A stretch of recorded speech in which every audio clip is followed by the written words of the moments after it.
We are missing the revolution in plain sight. It's right in front of our eyes. How many times does this have to happen to all of us? Brandon Gentile here. I orange pilled 4 Uber drivers. Yes, 4 Uber drivers. My time during the Pacific Bitcoin conference, which we will talk more about here this week, presented by Swan Bitcoin, I took only 4 Uber rides myself the entire time. Took many Uber rides, but only 4 by myself. It was just really to and from the airport mainly.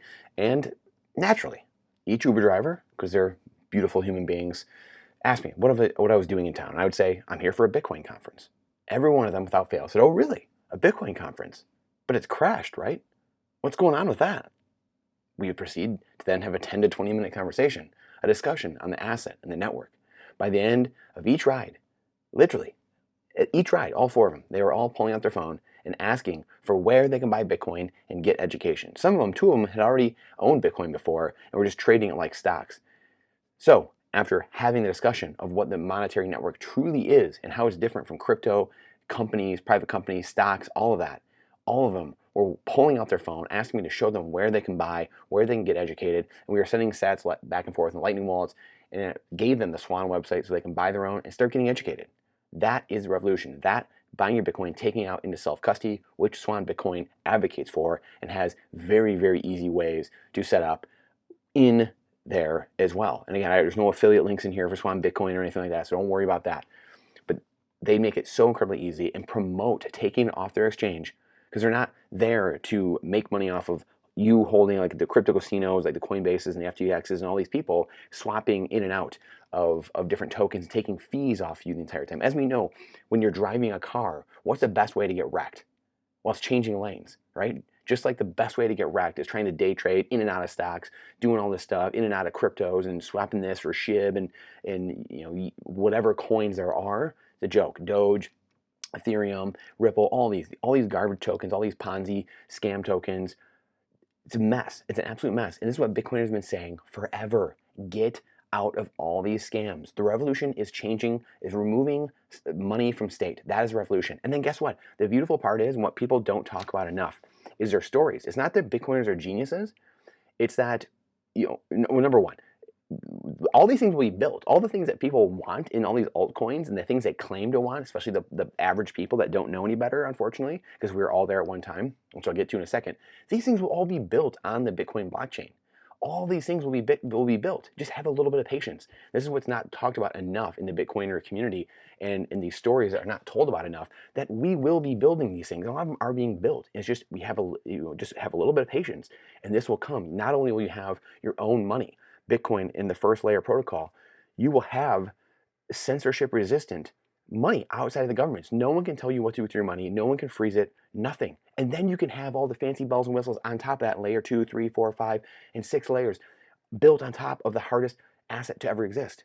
Now imagine that world instead of these reincarnated fiat legacy systems built in the digital crypto world that are just these house of cards that CZ's built, at Do Kwon, Vitalik, Sam Bankman-Fried, all these goofballs, Mashinsky's, Celsius, that have built these Ponzi houses, these casinos, and they just take from you.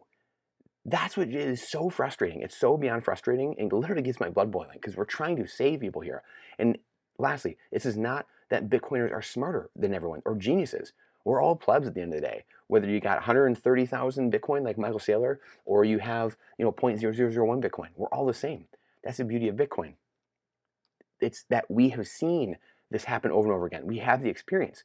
We were in gold and silver before. We were talking about sound money. We were talking about politics, a decade or two ago, seeing this transition, seeing the monetary conditions, studying our faces off, studying the Milton Friedman, studying the Hayeks, seeing what's happened with the crypto and the altcoins and the scams left and right and the legacy system just going digital and then money laundering through these organizations. This is not new. It's just that Bitcoiners have seen this and they put 2 and 2 together. It's not that they're geniuses. It's not that I'm a genius. I've been through those things. I owned altcoins at one time. I owned gold and silver. I did all those things. I went through the progression. I went through the layers.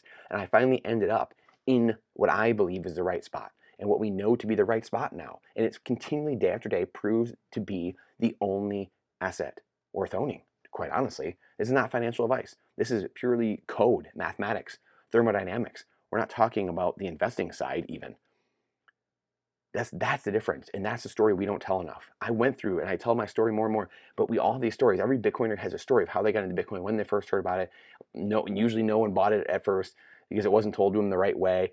And we all have these stories. We went through the gauntlet. It's not that we're just genius. We come in and we're like, oh, I'm amazing. Watch, I'm so genius. I just get it right away. I bought it in '09 right away with Satoshi. Look at Michael Saylor in 2011 or 2013. He was calling it a scam as well. And it took him 7 more years or more to get into Bitcoin for the first time. He is a genius, and he had to go through a 7, 8, 9 year maturation period. It's earned.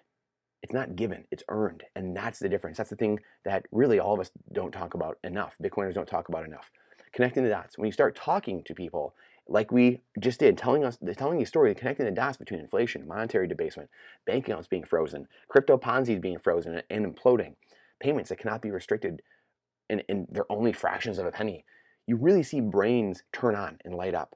The fiat price of Bitcoin scares people off in bear markets at first, when in reality it should excite them that it's low. Just like Warren Buffett, one of the greatest fiat investors of all time, talking about patience. He's one of the most patient men on earth when it comes to investing, and that's why he's so successful. Buy low and sell high, yet very few do because of emotions, because of greed and fear. Tamp those down, control those emotions. I mean, you can't get rid of them because we're human, but control those emotions. Raise your EQ, your emotional intelligence, and you will become a better investor. On the investor side, and hold and understand and educate yourself on the asset, and your conviction will grow.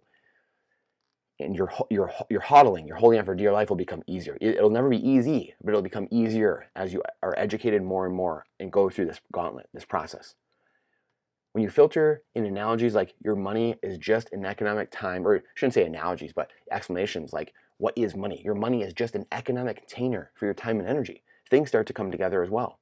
Because we talk many times on here, our past blogs, our past videos talking about governments printing currency, which is inflation. It's always printing of currency, which is inflation. It's not anything else. Don't let the media or anyone tell you anything else. It's just government expanding the currency supply, printing more currency, or typing more digits in a computer. That's the hole in your container. They're siphoning, when you're pouring your economic time and energy into your container, which is your money that you're holding in your savings. Inflation is the hole that's in the bottom of the container down here that's just siphoning off and just spilling out of your container. That's why you're in the hamster wheel constantly, because you can't get ahead over long periods of time because it's just sitting there. You're asleep, it's just spilling out. You're not working, it's spilling out. You're on vacation, it's spilling out. With Bitcoin, that ends. There's no hole in the container. It's finite. Time is finite, Bitcoin is finite. You pour that in the container, it doesn't go away. There's no inflation. Gold, silver, there's still inflation. They're still mining it out of the ground. Always will. That's never going to stop, about 2% each year. Same thing with the fiat system. You're always going to have this supply coming online that's inflating away your wealth.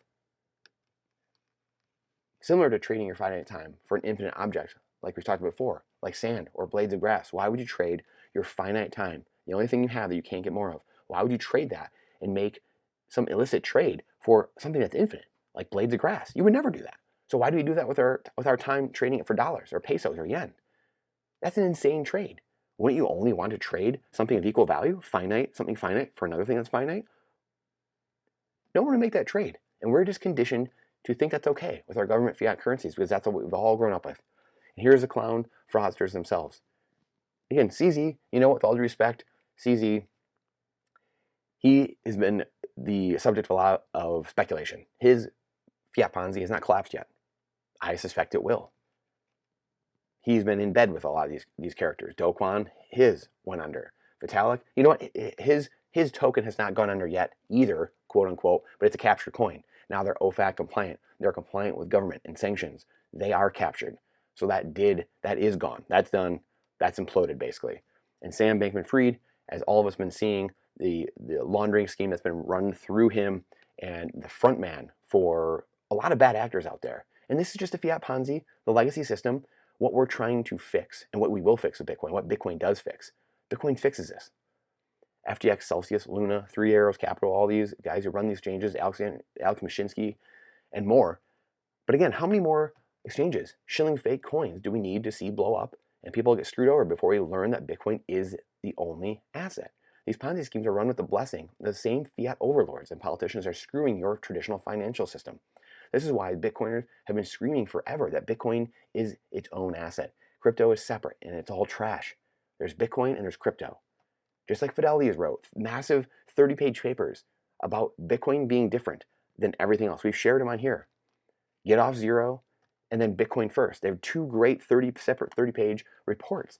Fidelity, a traditional system, a traditional legacy company telling you that Bitcoin is not like the others and the others are not like Bitcoin. Take your Bitcoin, your money, take it off exchanges and put it in your own cold storage now. Put it in your own cold storage wallet. That is the revolution. As Nico and Opti say of Simply Bitcoin podcast, self-custody is the revolution. It's being sovereign, the self-sovereign person, the person that's going to take accountability and responsibility for their life instead of just outsourcing it, their thinking, their actions to someone else and being a simp, being a man of low character, being a woman of low character, and just saying, it's someone else's problem. I'm going to outsource my thinking and my actions. That's garbage. That's not why God put you here. That's just BS. Grow up. We can keep going down the drain of the current system and getting more of the same with the traditional legacy monetary system, or we can choose to separate money from state and move to a Bitcoin standard. Which future do we want? CBDCs are coming. Central bank digital currencies are coming. That's slavery. What do we want? Do we want Bitcoin and freedom, or do we want central bank digital currencies and slavery? Now we have Bitcoin where we can make a fair trade, finite time for a finite asset, like we mentioned earlier. The only two finite assets I know of that humans have discovered.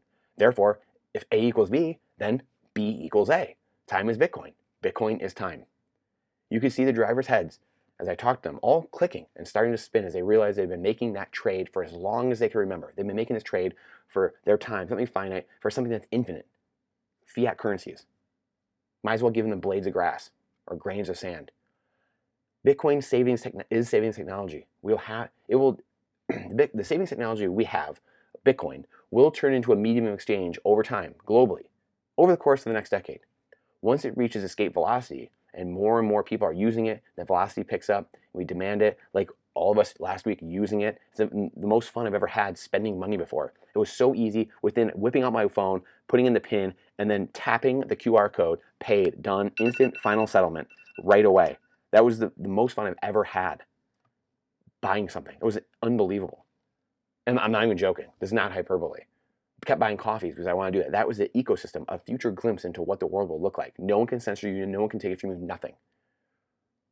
And again, once that picks up, it will then speed up the adoption curve, obviously, and it will become a medium of exchange. It will be a positive reinforcing loop. As Corey Clifton says, we will need to demand more and more businesses to operate with this tech. And it will happen. But we need to get more people off the life raft faster. The sooner the better, so less people get hurt. This is a race against time. Because like I said, central banks are coming. Central bank digital currencies, and these people want power and control. They will not go quietly, the unproductive class, they will not go quietly in the night. Again, businesses and governments will have to respond and accept it as this grows and gets bigger. So the faster and bigger we can make this, they have to respond and accept it, which will increase the supply of entities taking the currency. Came for the money, as we say in Bitcoin, and stay for the freedom. Came for the money, the number go up technology, the NGU, but I stayed for the freedom. Orange pilled, I see it now. It's not about financial freedom in the traditional fiat sense of cash flow, because very few people are going to be able to attain that, as I've realized. It's very few. It's an elite mindset. Let's call it is what it is. It's an elite mindset. It's the 5% of people. It's the 10%. But what everyone can do is own Bitcoin. You can go to work at McDonald's. You can work at the flea market down the corner, or you can be a Wall Street executive, and you can save in Bitcoin, and you will become wealthier over time. The last 14 years have showed us that. How do we know that? Because mathematically, we know that the governments have to keep printing currency, and we know that monetary premium will continue flooding into the only finite asset we have. That's how we know. Once you release the control of money flow from the ruling class, the plebs all start to benefit, and only those providing value accumulate more wealth. Simple as that. The bottom and top 1 to 5% that grift off the system, the rent seekers at the top, and the people that are not producing anything. They could, but they choose to sit home and leech off the system. Those two groups of people, the very top and the very bottom of the system, and drag the system down, will be forced and incentivized actually to get off their behind and get on the battlefield of value. Think about that. This will in turn create a higher standard of living for every human being, lifting people out of poverty. Lifting people out of poverty and decreasing mental diseases and slowing the spread of hunger-related crises. Think of all the things that we'll start to fix. Separation of money and state. Fix the money, fix the world. Stay strong. If you like this, please share it. Please like and subscribe to the channel. Please let us know what we can do better. Dislike it and let us know how we can better serve you. We appreciate Your time and energy is the most important asset we have, so thank you for spending it with us. And please go check out the other articles and videos we have. We just did our post midterm election 2022 investment article update for this past month, and what our portfolio looks like. So please go check that out. And really the battle for everything here, kind of like what I hit on today about life, liberty, and pursuit of happiness in the new world, in the modern digital world, how that looks. So those are some of the last articles we did. And also, what is money? So one of the, I think the accumulation of the last 10 or 12 years of my investing career and business and everything I've learned and what's made me very successful in the business world is what I've learned here. In 18 minutes, I explain all that. What is money? Understand that changes the trajectory of your life. I can guarantee it because it did it for me. I appreciate you guys, and I'll see you on the next one.